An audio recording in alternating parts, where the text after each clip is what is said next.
sapu rakat Sloki meke tepat suko angkat Kes panas dada sari kita bertiko merapat Ni muka rakat Senyoza buka first pertama Jangan lama-lama Maisata suka hama-hama Hele halaba Kanona yang kau bawa Kes padat lantai dan sah. Sistem pencernaan adalah bagian tubuh manusia yang berfungsi untuk mencerna serta mengolah makanan. Sistem pencernaan juga memiliki fungsi yaitu untuk mengubah makanan menjadi nutrisi yang dibutuhkan tubuh. Nutrisi tersebut diantaranya diperlukan untuk proses perkembangan, perbaikan sel tubuh, termasuk sebagai sumber energi sehari-hari. Organ penyusun sistem pencernaan yang pertama mulut, yang kedua kerongkongan, yang ketiga lambung, keempat usus halus, kelima usus besar, 6 anus. Yang pertama, mulut. Di dalam mulut terjadi pencernaan makanan secara mekanis oleh gigi dan kimiawi oleh enzim amilase atau petialin yang menguraikan amilium atau polisakarida menjadi maltosa atau disakarida. Bagian-bagian penyusun rongga mulut yang pertama adalah bibir. Pada mulut terdapat bibir yang berfungsi untuk menerima makanan dan membantu menghasilkan suara. Bibir tersusun dari otot rangka dan juga jaringan ikat. Yang kedua, gigi. Gigi berfungsi untuk menggigit, memotong, menyobek, dan mengunyah makanan. Berdasarkan bentuknya, gigi dapat dibedakan menjadi 4 macam, yaitu yang pertama gigi seri atau incisivus berfungsi untuk memotong makanan, gigi taring atau caninus berfungsi untuk menyobek makanan, gigi geraham depan atau premolar berfungsi untuk mengunyah makanan, dan gigi geraham belakang atau molar berfungsi untuk mengunyah dan menghaluskan makanan. Yang ketiga, lidah. Lidah berfungsi untuk menggerakkan makanan saat dikunyah atau ditelan, mengecap rasa, dan membantu produksi suara untuk berbicara. Pada otot lidah terdapat kelenjar von Ebner yang mengekresikan cairan. Cairan tersebut akan bercampur dengan makanan dan membantu pengecapan rasa. Yang keempat, ada kelenjar saliva. Di dalam mulut terdapat 3 pasang kelenjar saliva, yaitu kelenjar parotid atau kelenjar ludah terbesar terletak agak bawah di depan telinga. Yang kedua, kelenjar submandibula terletak di rahang bawah, dan kelenjar sublingual terletak di bawah lidah dekat kelenjar submandibular. Fungsi saliva yang pertama untuk melarutkan makanan untuk pengecapan rasa. Yang kedua, melembabkan dan melumasi makanan agar mudah ditelan. Yang ketiga, menguraikan zat amilium menjadi maltosa. Yang kedua, kerongkongan atau esofagus. Esofagus berfungsi untuk menggerakkan makanan dari faring ke lambung dengan gerakan peristaltik. Panjang esofagus sekitar 25 cm dengan diameter 2,54 cm. Mukosa esofagus memproduksi mukus untuk melumasi dan melindungi esofagus, tetapi tidak menghasilkan enzim pencernaan. Berikutnya, lambung atau ventriculus. Lambung adalah organ pencernaan yang berbentuk seperti huruf J dan terletak di rongga perut bagian atas sebelah kiri di bawah diafragma. Kelenjar lambung menghasilkan 2-3 liter cairan lambung yang mengandung enzim pencernaan, asam klorida, mukus, garam-garam, dan air. Fungsi lambung yaitu yang pertama menyimpan makanan selama 2-5 jam, memproduksi kimus atau massa homogen setengah cair yang berkadar asam tinggi dan mendorongnya ke duodenum dengan gerakan peristaltik. Yang ketiga, memproduksi mukus untuk melindungi lambung terhadap aksi pencernaan, glikoprotein dan vitamin B12 dari makanan yang dicerna. Yang keempat, mencerna protein, lemak, dan karbohidrat. Usus halus atau intestinum tenue.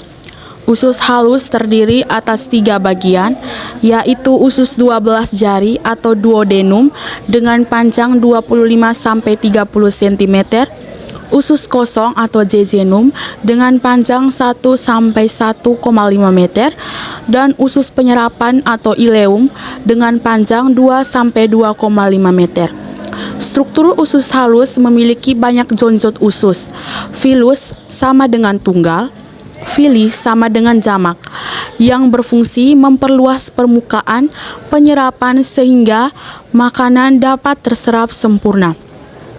Setiap jonjot usus mengandung jaring-jaring kapiler dan pembuluh limfa atau lakteal.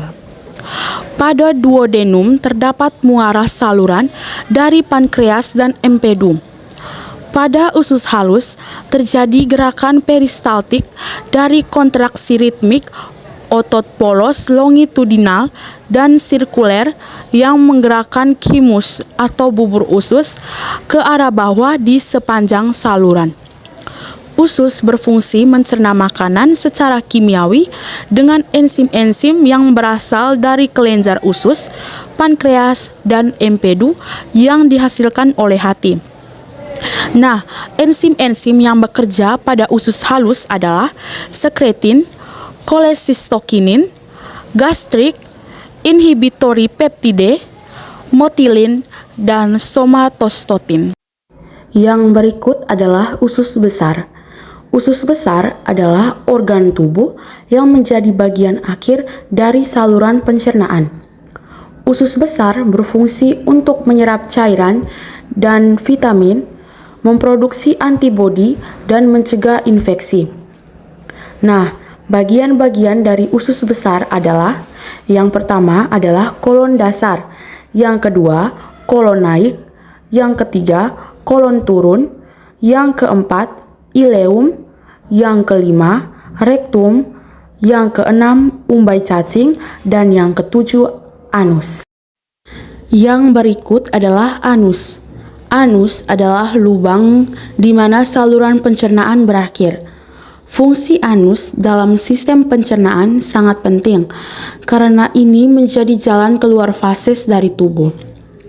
Organ ini terletak di bagian bawah rektum, dan organ ini juga merupakan bagian terakhir dari usus besar. Garis anorektiral memisahkan anus dari rektum. Enzim yang bekerja pada anus adalah E. coli atau Escherichia coli. Struktur dan bagian-bagian dari organ pencernaan ruminansi. Yang pertama, rumen atau perut besar menampung 80% dari total makanan. Yang kedua, retikulum atau perut jala berisi 5% makanan. Yang ketiga, omasum, perut kitab berisi 7-8% makanan. Dan yang terakhir, abomasum atau perut masam berisi 7-8% makanan. Yang berikut rumus gigi pada hewan ruminansi yaitu sebagai berikut. Rahang atas terdiri dari molar atau gigi geraham belakang tetap 3, premolar atau gigi geraham depan berganti 3, caninus atau gigi taring 0, incisivisus atau gigi seri 0, incisivisus atau gigi seri 0, caninus atau gigi taring 0, premolar atau gigi geraham depan berganti 3, molar atau gigi geraham belakang tetap 3. Sedangkan rahang bawah, molar terdiri dari 3, premolar terdiri dari 3, caninus terdiri dari 0, incisivisus 4, caninus 0, premolar 3, dan molar 3. Yang berikut proses pencernaan makanan pada hewan ruminansi. Mekanisme proses pencernaan ruminansi secara berurutan adalah sebagai berikut. Pada awalnya, makanan dicerna secara mekanis oleh mulut. Dari mulut melewati kerongkongan atau esofagus. Makanan masuk ke dalam rumen yang merupakan tempat penyimpanan sementara. Di rumen terjadi pencernaan protein polisakarida dan fermentasi selulosa oleh enzim selulase yang dihasilkan oleh bakteri anaerob dan protozoa tertentu. Dari rumen, makanan diteruskan ke retikulum. Di dalam retikulum, makanan dibentuk menjadi gumpalan-gumpalan yang masih kasar, disebut bolus. Pada saat hewan istirahat, bolus tersebut akan dimuntahkan kembali ke dalam mulut untuk dikunyah kembali. Dari mulut, makanan yang sudah halus ditelan kembali menuju omasum. Di omasum, makanan dicampur dengan enzim. Selanjutnya menuju ke abomasum. Di abomasum masih terjadi pencernaan secara kimiawi oleh enzim selulase. Selulosa diubah menjadi asam lemak dan menghasilkan biogas berupa metana CH4. Namun di abomasum pH sangat rendah atau asam sehingga bakteri akan mati. Bakteri yang mati tersebut dicerna dan menjadi sumber protein sehingga ruminansi tidak memerlukan asam amino esensial seperti pada manusia. Dari abomasum, makanan menuju ke usus halus. Di usus halus akan asam lambung dinetralisasi, makanan bercampur dengan enzim-enzim yang berasal dari hati dan pankreas sehingga karbohidrat, protein, lemak, dan vitamin akan mudah dicerna dan diserap. Penyerapan zat-zat makanan sebagian besar terjadi melalui villi atau jonjot usus. Makanan yang tidak dapat dicerna masuk ke dalam sekum atau usus buntu dan difermentasikan oleh bakteri.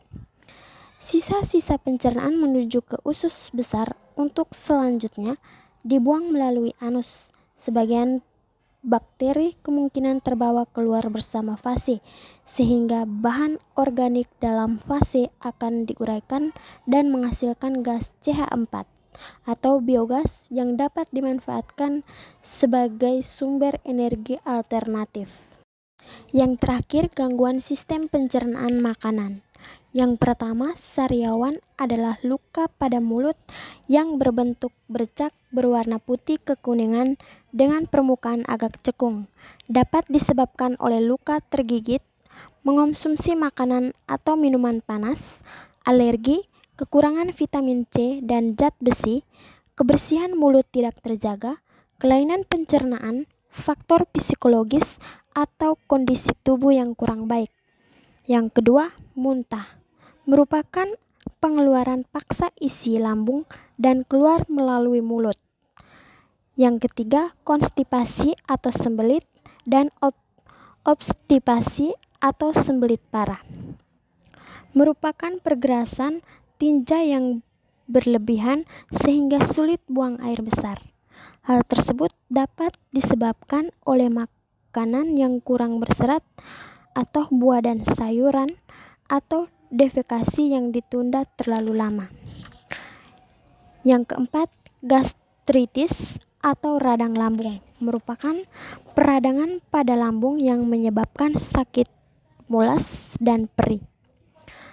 Gastritis dapat disebabkan oleh asam lambung yang berlebihan, makanan tidak teratur, mikroorganisme, mengonsumsi obat-obatan tertentu, alkohol, pola tidur yang tidak teratur, dan stres. Yang terakhir, diare merupakan gangguan berupa fase berubah menjadi lembek atau cair yang biasanya terjadi paling sedikit 3 kali dalam 24 jam. Diare dapat disebabkan oleh mikroorganisme, alergi, atau fruktosa dan laktosa, kelebihan vitamin C, atau mengonsumsi alkohol dan buah-buahan tertentu.